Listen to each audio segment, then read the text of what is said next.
एक निश्चय और एक अमल, one determination and one action.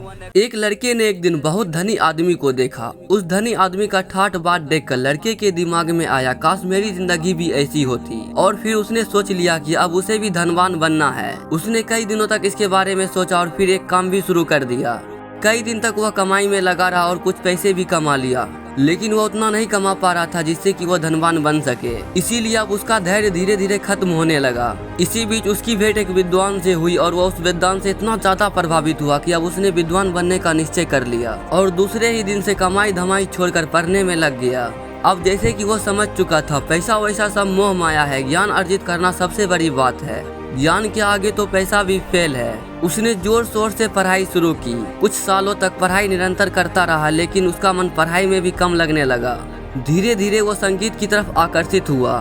संगीत सुनकर वो अपने ही धुन में खो जाया करता था। धीरे धीरे उसे एहसास होने लगा कि वो संगीत को कितना समझता है। शायद वो संगीत के लिए ही बना है।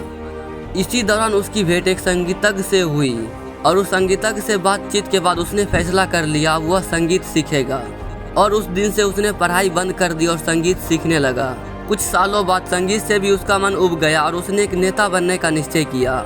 उसने सोच लिया कि इस बार कोई गलती नहीं करनी है, नेता बनना है तो बनना है। और इसी तरह काफी उम्र बीत गई, ना वह धनी हो सका, ना विद्वान, ना संगीत सीख पाया, ना नेता बन सका। तब उसे बड़ा दुख हुआ। एक दिन उसकी एक महात्मा से भेंट हुई। उसने महात्मा को अपने दुख का कारण बताया। महात्मा मुस्कुरा कर बोले, बेटा दुनिया बड़ी चिकनी है, जहाँ जाओगे वहाँ कोई ना कोई आकर्षण दिखाई देगा। तुम उसके पीछे भागोगे, फिर से तुम्हें कुछ और आकर्षित करेगा। अगर जिंदगी में वाकई कुछ करना है तो एक निश्चय कर लो और फिर जीते जी उसी पर अमल करते रहो, तो तुम्हारी उन्नति अवश्य हो जाएगी।